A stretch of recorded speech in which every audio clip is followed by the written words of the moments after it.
Have you ever struggled to read Genesis with your modern, technologically advanced worldview? A worldview filled with data, science, and theories? Our modern mindset is a massive hindrance in trying to understand the ancient text. Remember, Genesis was not written to 21st century us. It was written for us, but it was not written to us.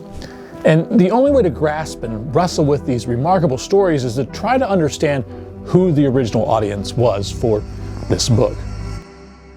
But do we have any clues on why this book was written and what was it trying to accomplish? We do see in the biblical text that God tells Moses on Mount Sinai to write these things down. From that instruction on Mount Sinai, Moses begins to compile the books of Torah, including Genesis, while they are in the desert heading for the Promised Land. So Genesis is written to the children of Israel who are just free from slavery in Egypt. This is key.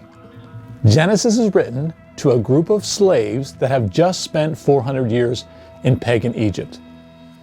In that time, the text says that they worshipped pagan gods and forgot who God really is. As slaves, their history was destroyed. Their concept of their heritage was overwritten. Slavery destroyed everything that was theirs.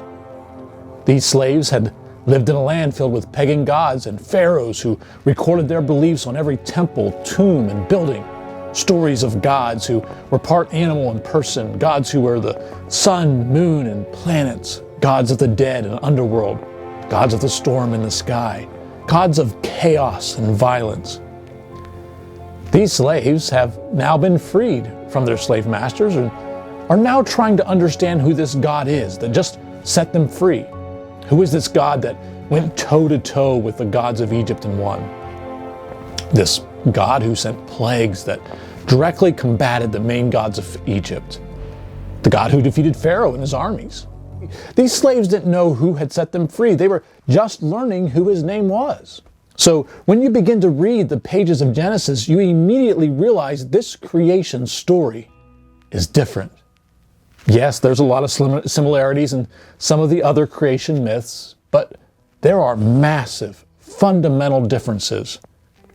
The biblical creation story is one where we are created in God's image, crafted for a purpose, created by a God that is pursuing a relationship with his creation, a God that looks at his creation, us, and says, it was good, a God revealing himself and countering the false understandings of God and his creation. Imagine, if you can, being one of those slaves. Maybe you were a painter, one who had painted the Egyptian stories on the tombs of the pharaohs.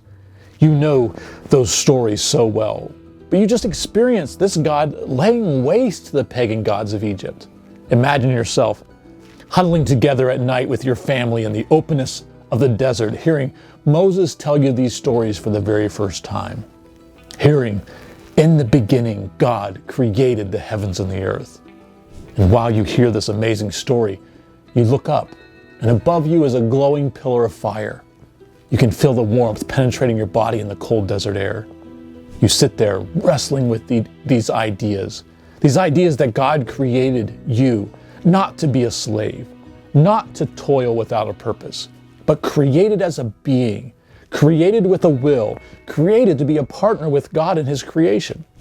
Genesis is not mainly a history book. It's not a precise scientific paper on how creation happened, but Genesis is a love story of God introducing himself to his people, a people who have just been freed from slavery, a people who are trying to connect to their ancestors and understand who they really are, and God telling them that they're valuable, they are loved.